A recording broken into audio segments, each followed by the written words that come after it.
Network proudly presents a weekly exploration of various spiritual practices with renowned spiritual authors, coaches, teachers, and Dr. Tracy Brown, RScP.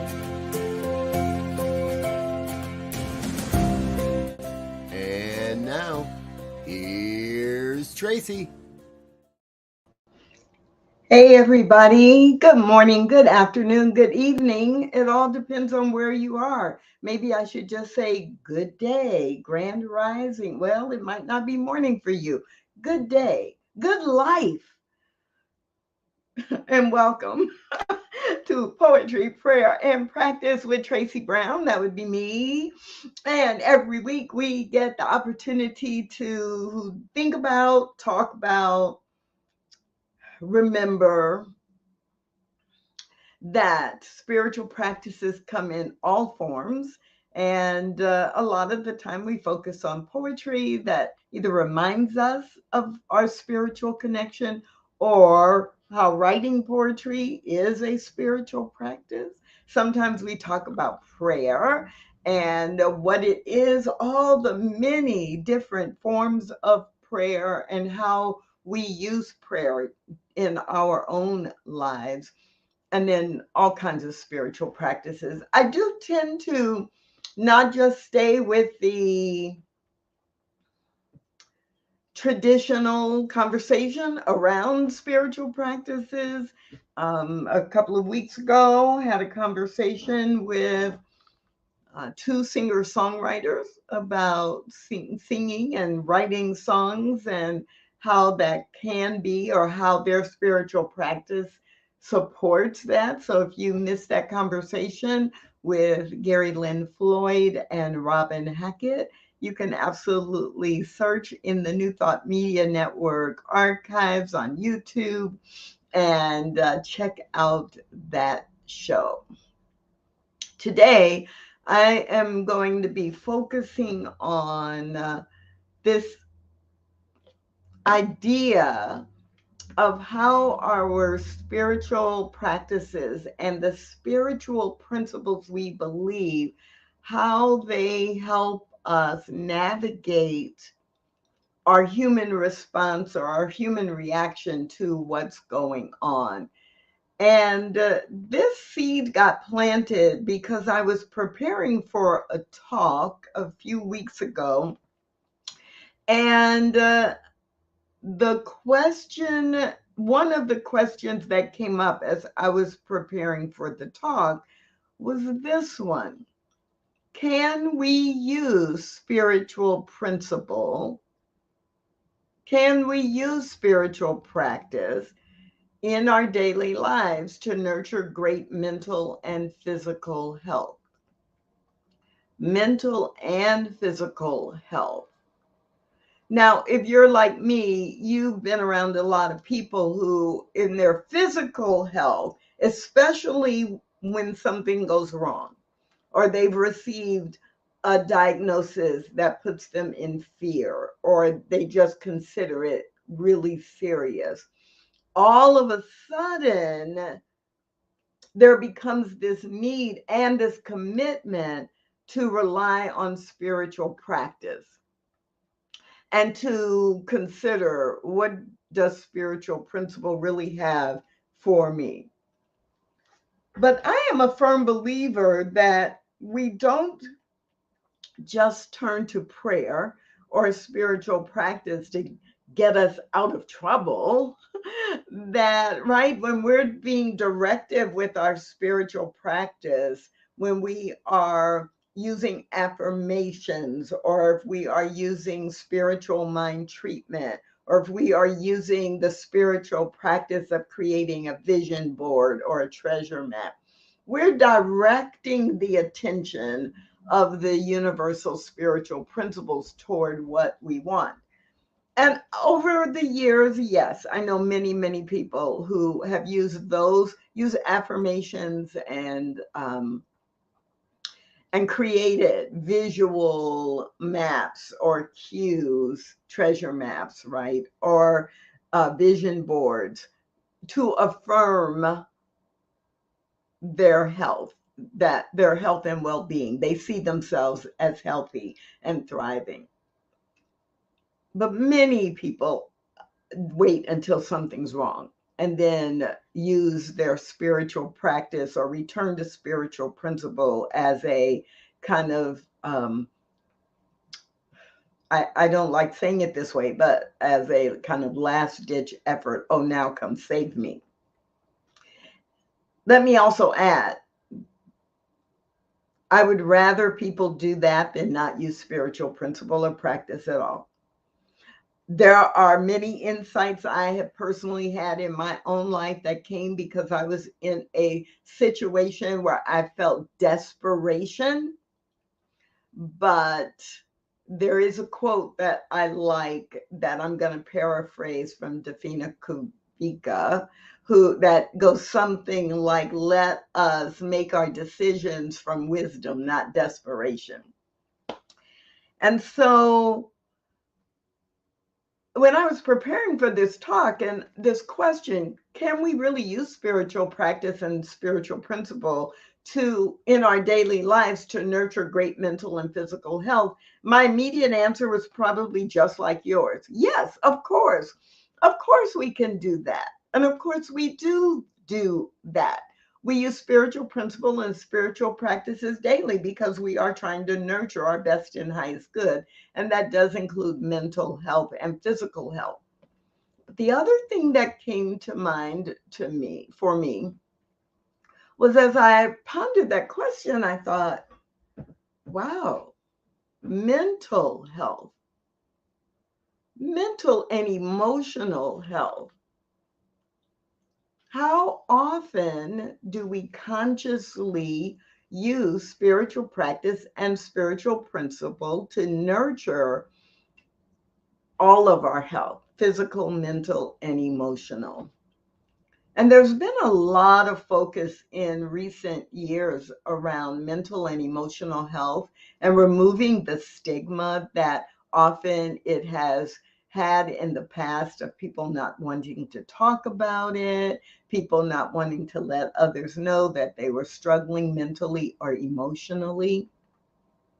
And so I've been spending a fair amount of time really looking into and reflecting on how do we bring our spiritual principles and how can I use spiritual practice, especially to either resolve mental and emotional conditions or definitely to respond to them in a way that is grounded in spiritual principle or that is using spiritual practice.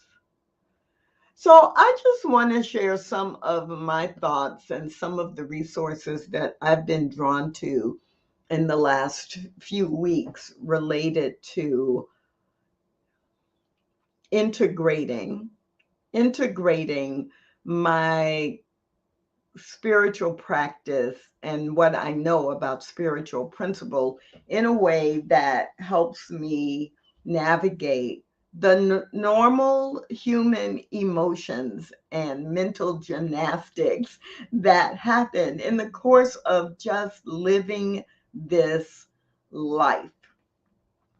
One of the resources that I found or rediscovered as I've been looking at this is a chart that is in Iyanla Van Zant's One Day My Soul Just Opened Up. One Day My Soul Just Opened Up. And if you're not familiar with this book, let me do a 60 or 90-second commercial about it. This book came out in the late 1990s, I believe. Let me look. Yeah, 1998. And the subtitle is 40 Days and 40 Nights Towards Spiritual Strength and Personal Growth. And it's a 40-day practice in a book And each day focuses on a different spiritual principle or practice, like open to a random page. Day 4 is about meditation. Day 16 is surrender. Day 33 is faith. And what she does in each day is she gives a definition of that principle of practice, and then she has a commentary about it and how to integrate it into your life. And after that, there are places in the book for you to journal. And so it's guided journaling about your reflections, your insights. And then every day there is a morning affirmation and practice. And then every evening there is a practice. And because it's all in one book, right, it's like you carry this journal around with you for 40 days and highlight what stands out for you or is applicable to you and write your notes in the book. And this book is so powerful. Like the title, One Day My Soul Just Opened Up. It's like this book guides you through addressing, recognizing, identifying, and addressing the things that might be holding you back. And so I have used the 40 days and 40 nights process at least 8 or 9 times. And every time, because my life is in a different place and I've experienced different things, at the way before 40 days, I could feel myself just opening up into an expanded version of myself. So, I was guided as I was exploring this question of, well, how can we use spiritual practices and spiritual principle to navigate the emotional and mental challenges that we all face in our human experience? I was just drawn to pick up this book and start thumbing through it. And I was rewarded greatly because she has over about a 3 or 4 page spread. She goes into a specific, let's see, what does she call it? She calls it the emotional neutralization process. The emotional neutralization process. And this goes over several pages where she gives you ideas of what you can do. If you feel angry, you must practice forgiveness. And then she, gives you some tips about that. What I did was I just captured I captured some examples from her chart to remind me and to have it like all in one place, all on one slide that I could print out and have in front of me. If I feel angry, oh, that's the time to practice forgiveness.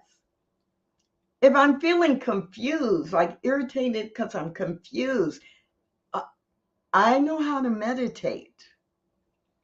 If I'm really disappointed about how something has happened or what's going on or the way someone has acted, then I need to get in touch with the spiritual principle of capital T truth or the absolute, right? I'm disappointed about something that's temporary. I'm disappointed that something didn't happen, but I can remember the truth is delay is not denial, right? So if I'm feeling disappointed, I need to connect in with what is the absolute truth related to this person or this condition or situation.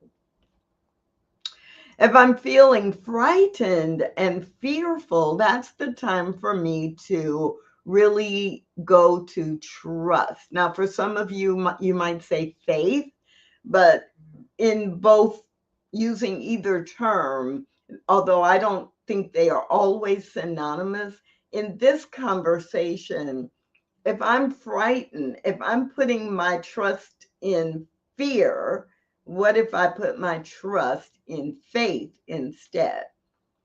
Because either way, it's like I have faith in what I'm believing in, that the bad thing, the hard thing, the difficult thing is going to happen. Or do I want to have trust in or put my faith in?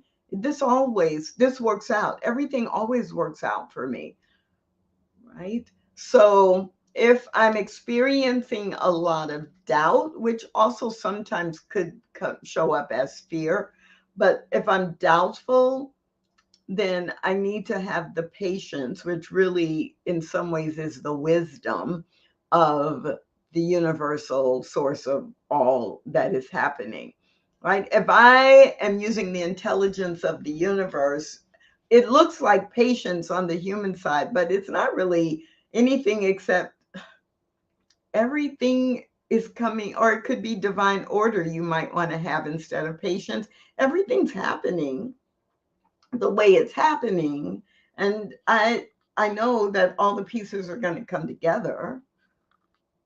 Jan Van Zant uses as the practice, if you're feeling lonely, to use the spiritual practice of service, being in service to others. And if you are feeling unappreciated, ignored, discounted, dismissed, the best practice is non-judgment, and non-judgment of others who you think are not appreciating you, but also non-judgment of yourself, right? I am not going to take on the judgment of myself.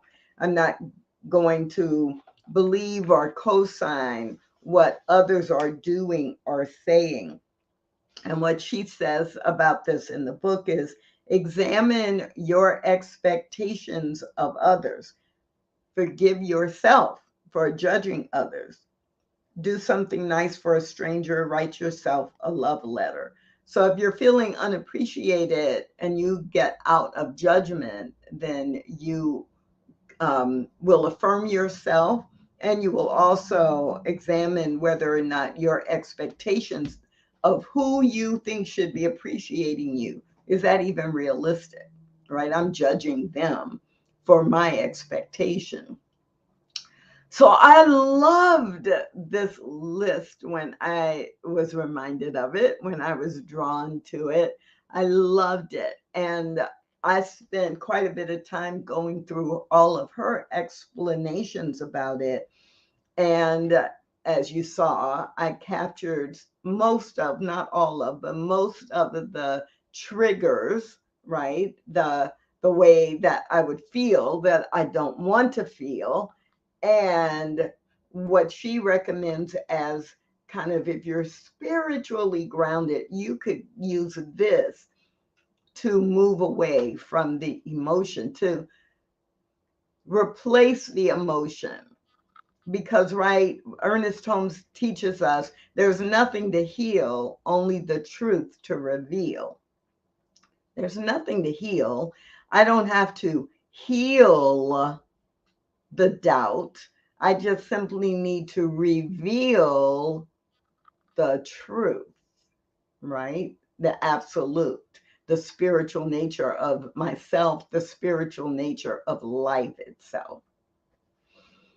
So I played with that for a few days. And by playing with it, I mean I practiced with it. And I just would notice how I was feeling.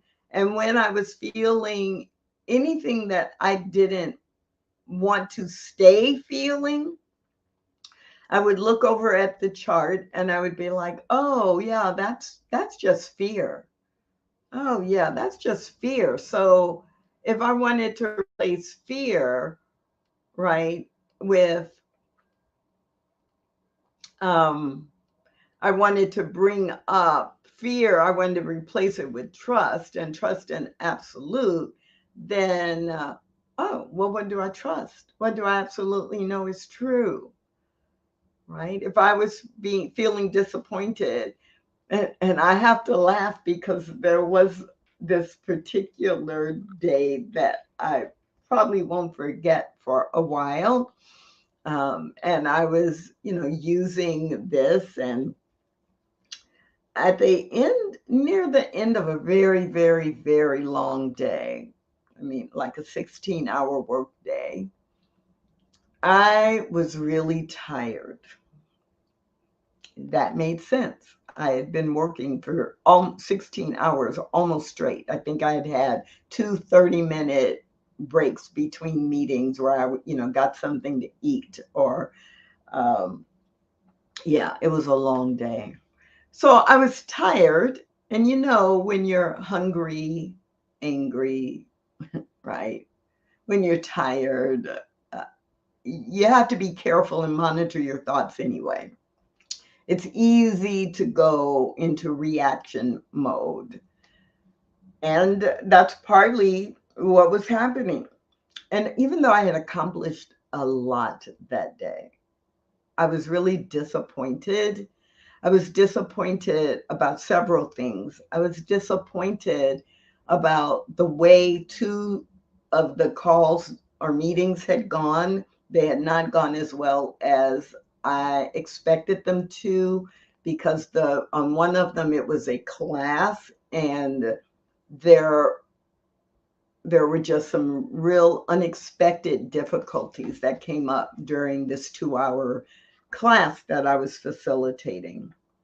I was disappointed in another meeting because the client I was working with completely changed what we had agreed was going to be the deliverable.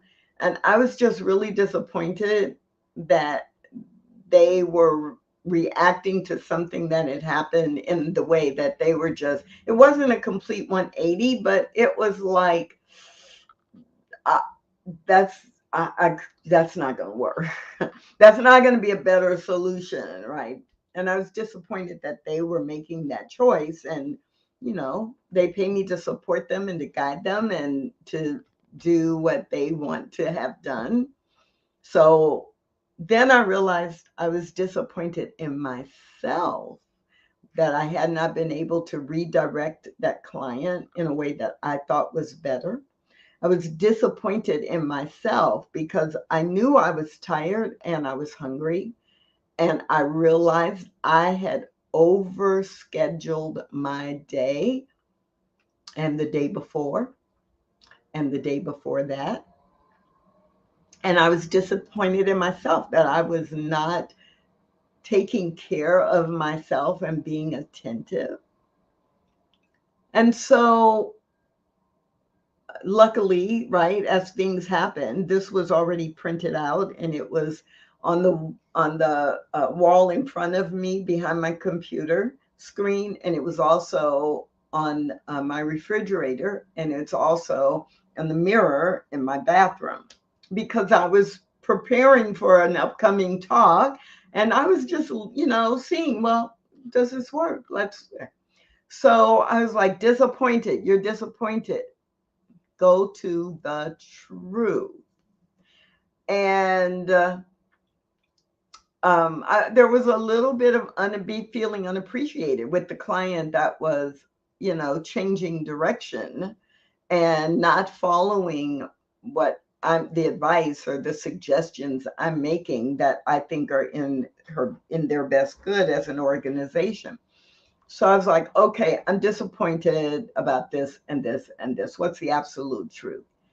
And without me, I mean, it didn't even take 2 minutes. It probably didn't even take 60 seconds for me to be like, well, the truth is today's meetings went exactly as they needed to go, because there are no mistakes, right? There are no coincidences. The disruption in the class was like, well, the truth about that is, isn't it great that people felt they could say what they really were thinking? And they weren't thinking it, but refusing to say it or put it in the chat. And so the truth is, I got a really good snapshot of where this group actually is, not where I want them to be or think they are. And what is the absolute truth? the absolute truth is, why am I disappointed? Right? This is in some ways some job security, right? Oh, okay, we're not as far along as we thought we were. The truth is that, Tracy, you and your skills and your knowledge is needed with this organization, and they see it, and you get to work with them.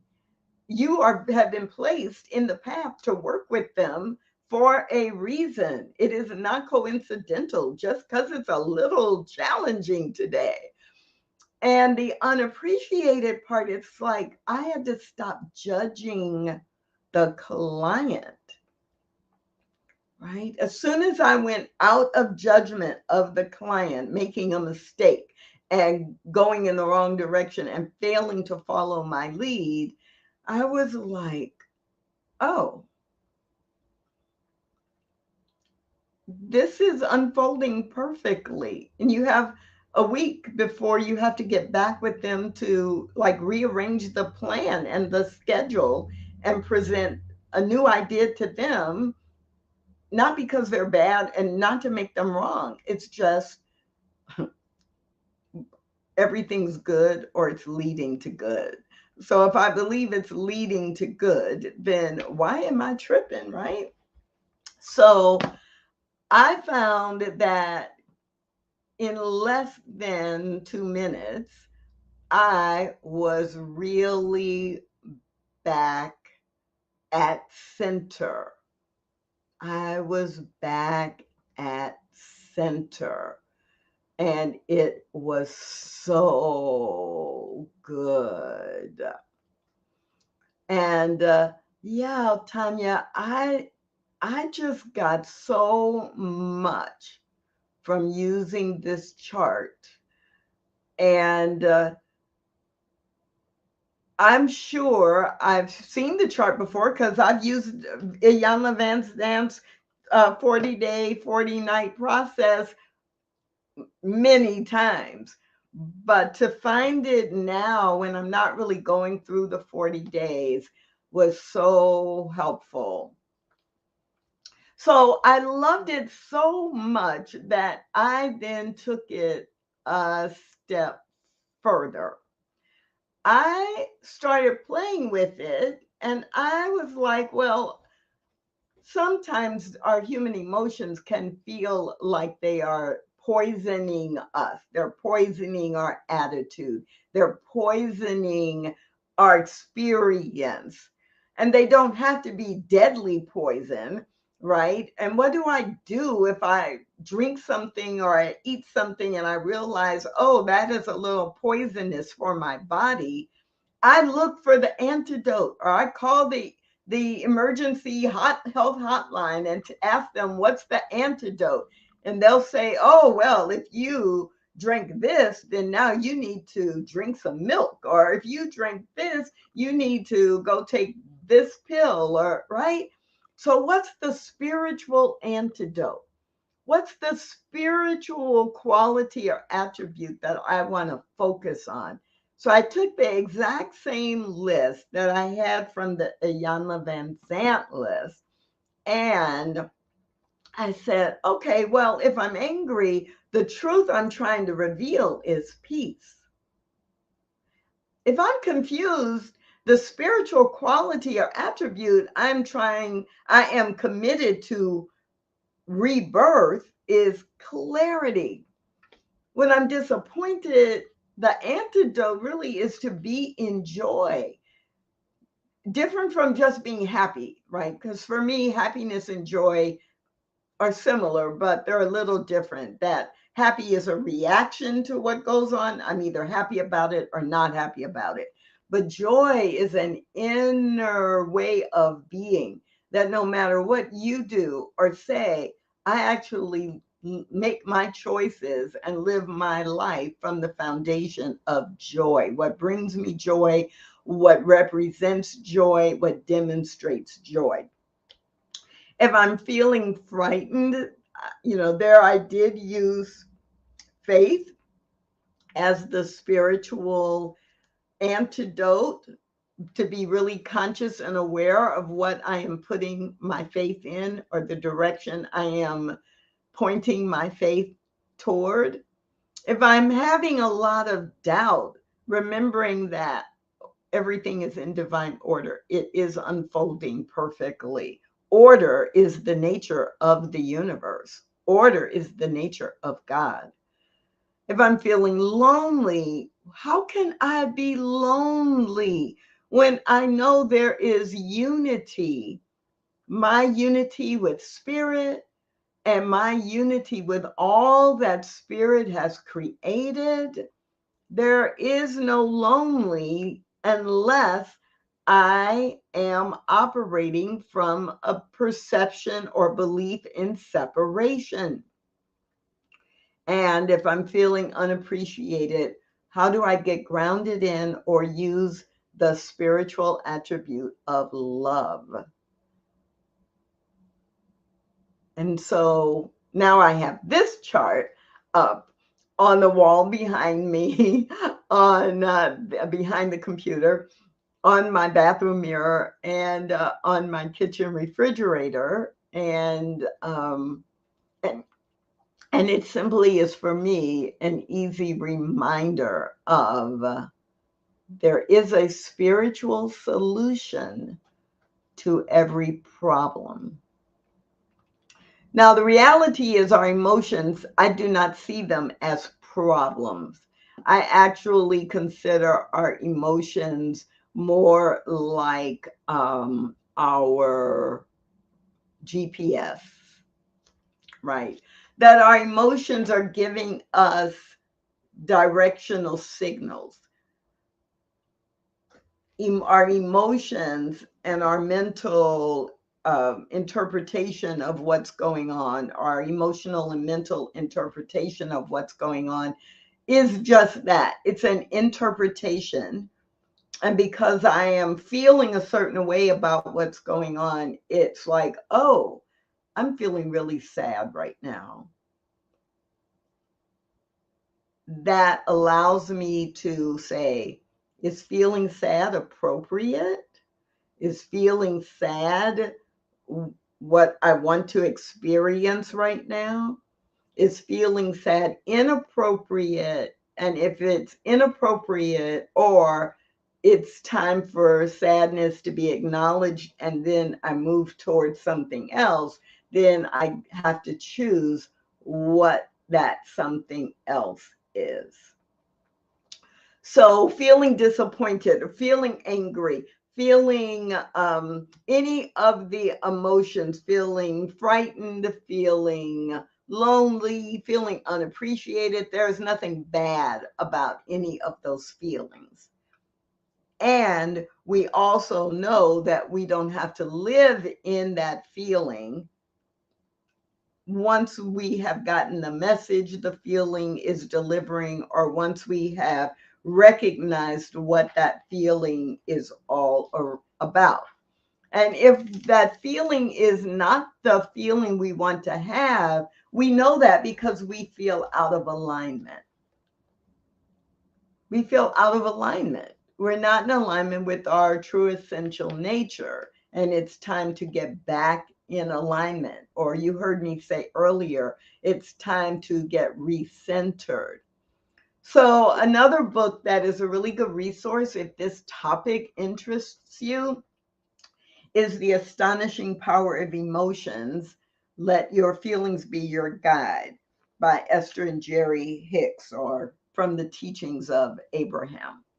And there is a short chapter in The Astonishing Power of Emotions that is titled Vibrational Alignment Feels Like Relief. Vibrational alignment feels like relief. And I think that's a way to remember that when you're having an emotional reaction, don't make it bad. Like, oh, well, because most of the time, if you come to me as a spiritual coach or as a practitioner and you say, I'm feeling really confused right now, I'm not going to say to you, Well, you're a bad person. Why do you feel confused? You should never feel confused. You're a child of God, and you have the wisdom of the universe available to you, and blah, blah, blah, blah, blah. That's stupid. We have human emotions on purpose. It is not an accident. It's what we do with the human emotion that either helps us stay in or move toward vibrational alignment or not. And so the first sentence in this chapter says, quote, when we speak of vibrational alignment, we are referring to aligning the vibrations within your being only. It has nothing to do with anything that anyone else is doing. So I don't have to, end quote. So we don't have to make how we feel about other people. We're not mad because they did, or we might be mad as a result of them doing something, but it's not because they were trying to make us mad or they have control over us, right? It is an appropriate emotion for me to be angry if someone calls me out of my name or disrespects me. Once I recognize I'm angry, then I get to decide what I'm going to do with that anger. I'm just being quiet for a minute so we can all take that in, myself included, because I need the reminder just like everybody else. So once I decide what I'm going to do, or a lot of us decide, so I'm just going to be angry. I'm going to be angry for the rest of my life because you did what you did today. Or I'm going to be angry for the rest of my life, for the next 40 or 50 or 60 years. I'm going to be angry because you cheated on me. Okay, that happened 35 years ago. You're not cheating on me right this moment. Why am I angry about what happened 35 years ago? I can make a choice. I can ground myself in whatever in love. I can use a forgiveness process, and I can absolutely say that was wrong, that you cheated on me 35 years ago. But why would I be angry about that today? I made choices, I made decisions, right? You made choices, you made decisions, and I'm on from whatever choice or decision to create a life I love. Why would I be angry at that? Right.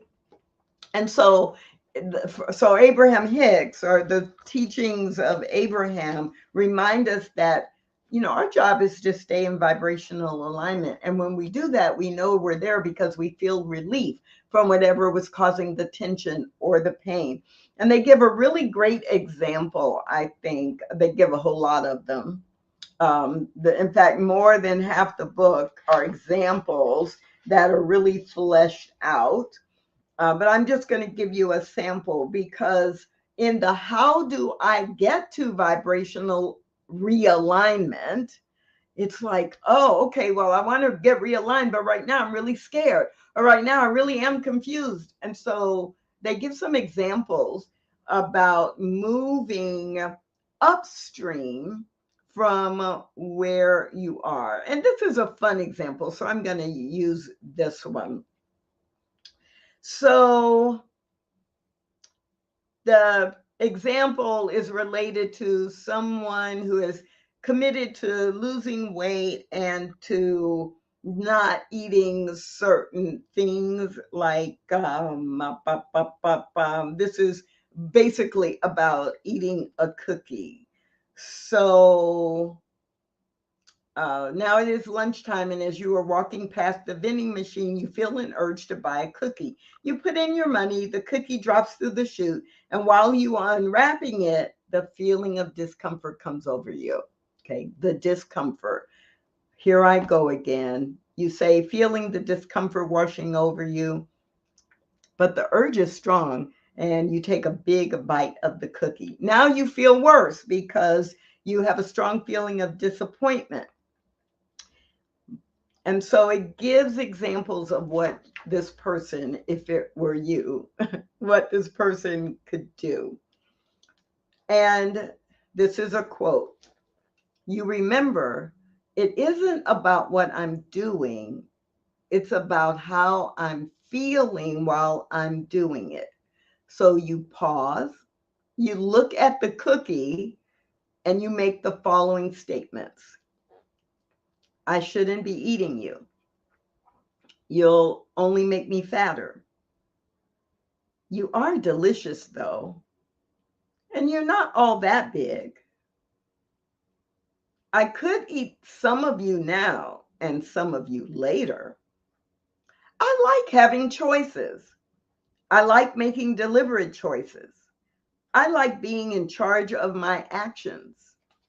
If I had stopped to think, I may not have been so quick to put my money in the machine. You know, I'm really making quite a big to-do over eating a little cookie. You're a tasty little cookie. Well, I'm enjoying you. I'm deliberately enjoying you. And sometimes I'll choose to eat you, and sometimes I'll pass. Right now, I'm going to eat you. Right now, I'm going to enjoy you.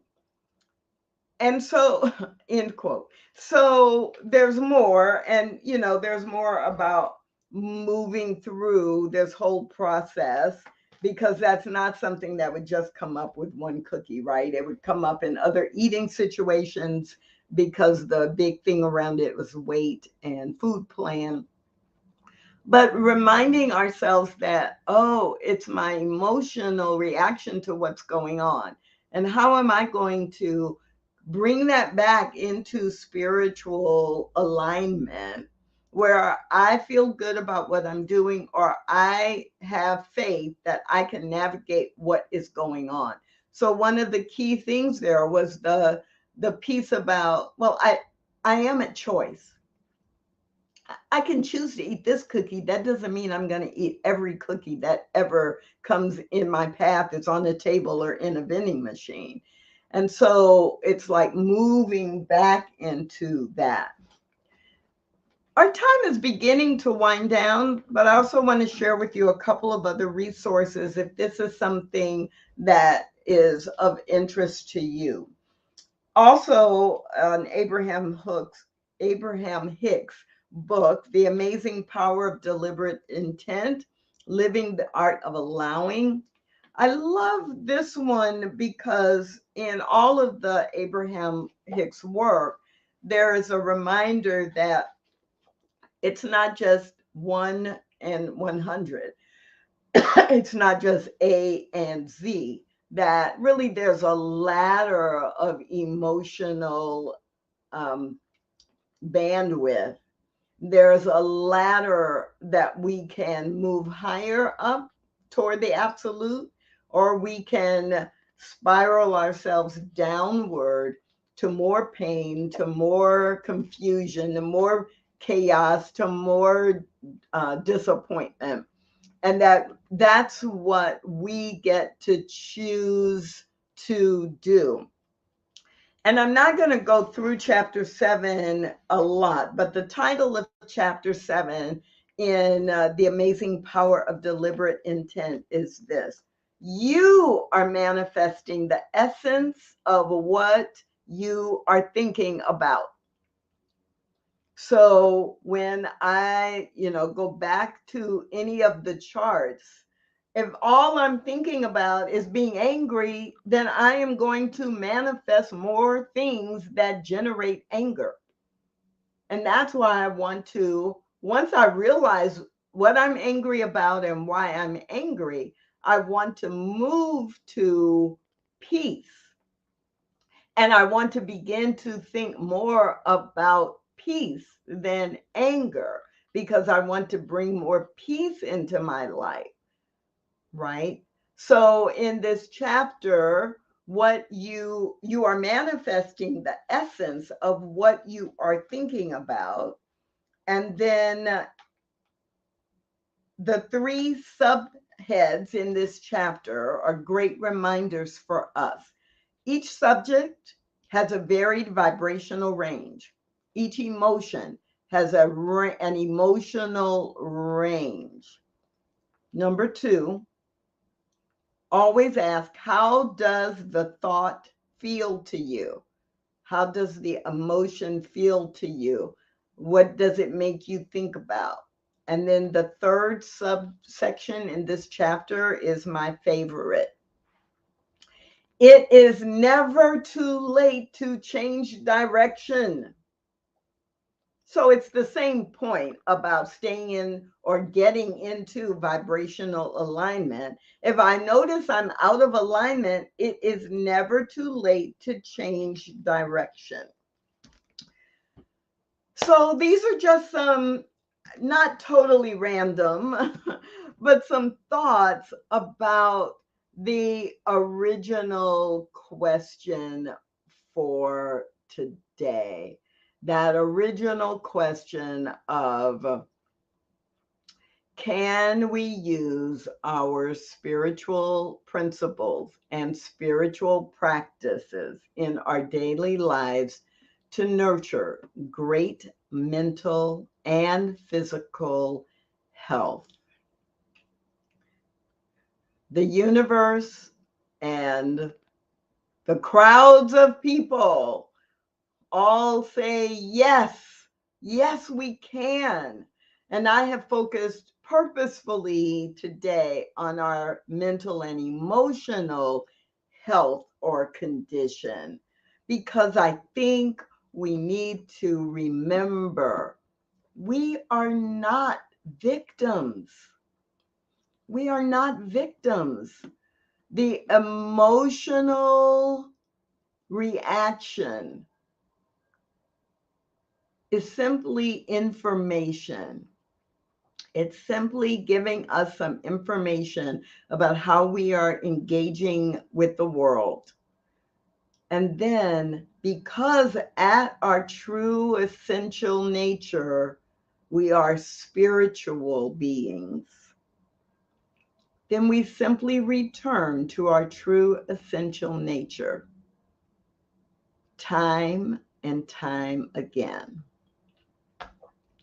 So I hope that got you thinking, and I know I'm going to continue to be thinking about this over the next few weeks. So it might come up like,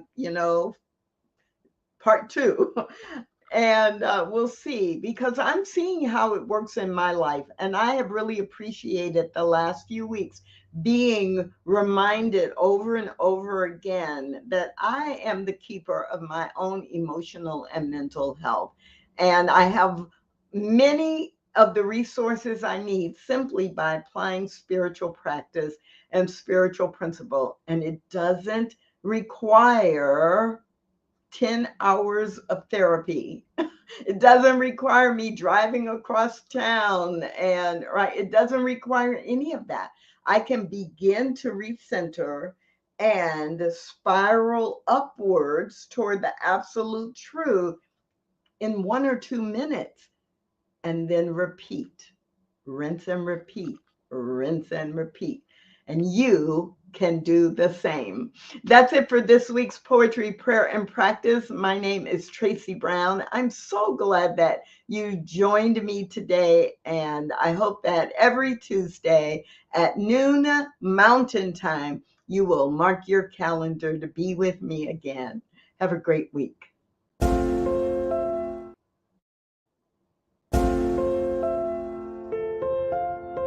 Thanks for watching. Join us again next week, or watch on demand at www.ntmedia.org or youtube.com/New Thought Media Network. New Thought Media Network, positively inspiring. Learn more at www.ntmedia.org. On behalf of everyone at New Thought Media Network, thank you for being a member of our virtual family. Your financial contributions help share the New Thought message with people from around the world. Please visit and contribute at www.ntmedia.org/donate. New Thought Media Network. Come be you. And please like, share, and subscribe. Until next time, peace and blessings.